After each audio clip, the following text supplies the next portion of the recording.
ഈ അടുത്ത് ഞാനൊരു ക്യാമ്പിൽ പോയ സമയത്ത് ഒരാൾ എന്നോട് പറഞ്ഞു അയാൾ പ്രേതത്തിനെ നേരിട്ട് കണ്ടിട്ടുണ്ടെന്ന് പറഞ്ഞു. അപ്പോൾ ഞാൻ ചോദിച്ചു, നിങ്ങൾ ഏത് ടൈപ്പ് പ്രേതത്തിനെ കണ്ടതെന്നുള്ളത്. നമുക്കറിയാം കുറേ ടൈപ്പ് പ്രേതങ്ങളുണ്ട്, കള്ളിയങ്കാട്ട് നീലയൊക്കെ പോലെ അല്ലേ. അപ്പം അവർ പറഞ്ഞു അവർ കറുത്ത പുക പോലെയുള്ള മൂവ് ചെയ്യുന്ന ഒരിടത്തു നിന്ന് മറ്റൊരു സ്ഥലത്തേക്ക് ഇങ്ങനെ പോയിക്കൊണ്ടിരിക്കുന്ന ഒരു പ്രേതത്തിനെയാണ് കണ്ടതെന്നുള്ളത്. ഞാൻ അങ്ങനത്തെ ഒരു ടൈപ്പ് പ്രേതത്തിനെ കുറിച്ച് ആദ്യമായിട്ടായിരുന്നു കേൾക്കുന്നത്. സോ ഔട്ട് ഓഫ് ക്യൂരിയോസിറ്റി എപ്പോഴാണ് അദ്ദേഹത്തിന് അങ്ങനെ ഒരു എക്സ്പീരിയൻസ് ഉണ്ടായത് എന്നുള്ളത് ഞാൻ ചോദിച്ചപ്പം അവർ പറഞ്ഞെന്താ വെച്ച് കഴിഞ്ഞാൽ, ഒരിക്കലും അവരിങ്ങനെ കിടന്നുറങ്ങായിരുന്നു. ഓക്കെ, കിടന്നുറങ്ങുന്ന സമയത്ത് പെട്ടെന്ന് ഞെട്ടി എഴുന്നേറ്റു. എന്തോ ശബ്ദം ഞാൻ കേട്ടിട്ടാണ് ഞെട്ടി എഴുന്നേറ്റു എന്ന് പറഞ്ഞു. അപ്പം ഞെട്ടി എഴുന്നേറ്റ് അദ്ദേഹം ചുറ്റും നോക്കുന്ന സമയത്ത് ഒരു കറുത്ത പുക ഇങ്ങനെ എന്ത് ചെയ്യാണ് ഇങ്ങനെ കറക്റ്റായിട്ട് ഇങ്ങനെ മൂവ് ചെയ്യുന്നത് പോലെ അദ്ദേഹത്തിന് കാണാൻ പറ്റി എന്നുള്ളതാണ്.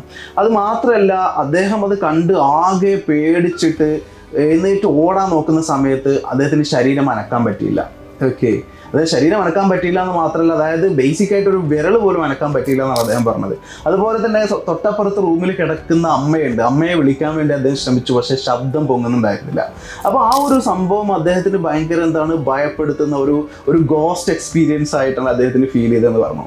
ആക്ച്വലി സൈക്കോളജി മാത്രമല്ല കുറച്ച് ഫിസിയോളജി കൂടെ ഇൻവോൾവ് ആയിട്ടുള്ള ഒരു കാര്യമാണ് സ്ലീപ്പ് പാരാലിസിസ് എന്ന് പറയുന്ന ഒരു അവസ്ഥയുണ്ട്. ഓക്കെ, അതാണ് ആക്ച്വലി അദ്ദേഹം എക്സ്പീരിയൻസ് ചെയ്തത്. അല്ലാതെ നമുക്കൊക്കെ ചിലപ്പോൾ ഈ ഒരു അവസ്ഥയിലൂടെ നമ്മളൊക്കെ പല ജീവിതത്തിന്റെ ഫേസിൽ നമ്മൾ കടന്നു പോയിട്ടുണ്ടാവും. ഓക്കെ, അതായത് നമ്മൾ പെട്ടെന്ന് ഞെട്ടി എഴുന്നേൽക്കുന്നു, നമുക്ക് എന്ത് ചെയ്യാൻ പറ്റുന്നില്ല, ബോഡി മൂവ് ചെയ്യാൻ പറ്റുന്നില്ല, സംസാരിക്കാൻ പറ്റുന്നില്ല.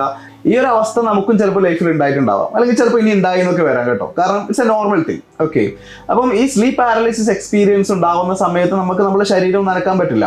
ഓക്കെ, അതിന്റെ കൂടെ ചിലപ്പം അദ്ദേഹത്തിന് ഉണ്ടായതുപോലെ ഹാലൂസിനേഷൻസ് ഉണ്ടാവും. അതായത് ഹാലൂസിനേഷൻ എന്ന് പറഞ്ഞാൽ ഫാൾസ് സെൻസേഷൻ എന്നാണ് പറയുക. സിമ്പിൾ ആയിട്ട് പറഞ്ഞു കഴിഞ്ഞാൽ ഇല്ലാത്ത കാര്യങ്ങൾ കേൾക്കുക, ഇല്ലാത്ത സാധനങ്ങൾ കാണുക, ഇതൊക്കെയാണ് ഹാലൂസിനേഷൻ എന്ന് പറയുന്നത്. അപ്പൊ അദ്ദേഹം അവിടെ കണ്ടിരുന്നത്, ആ ഒരു എക്സ്പീരിയൻസ് ചെയ്തിരുന്നത് ആക്ച്വലി അവിടെ പ്രസന്റ് അല്ലാത്തൊരു സംഭവത്തിന്റെ ഒരു ഹാലൂസിനേഷൻ ഫീലിംഗ് ആയിരുന്നു. ആ ഒരു കറുത്ത പുക ഇങ്ങനെ മൂവ് ചെയ്യുന്ന പോലെ അദ്ദേഹത്തിന് ഫീൽ ചെയ്തു എന്നുള്ളത്. സോ ഇങ്ങനെയുള്ള എക്സ്പീരിയൻസുകൾ, സ്ലീപ്പ് പാരലിസിസ് എന്ന് പറയുന്ന ഒരു അവസ്ഥ ഇല്ല, അല്ലെങ്കിൽ ആ ഒരു അവസ്ഥയെക്കുറിച്ച് അധികം അറിയാത്ത ആളുകൾ ആദ്യമായിട്ടൊക്കെ എക്സ്പീരിയൻസ് ചെയ്യുമ്പം സ്വാഭാവികമായിട്ടും നല്ല രീതിയിൽ പേടിച്ചു പോകാനുള്ള സാധ്യത ഉണ്ട് കേട്ടോ.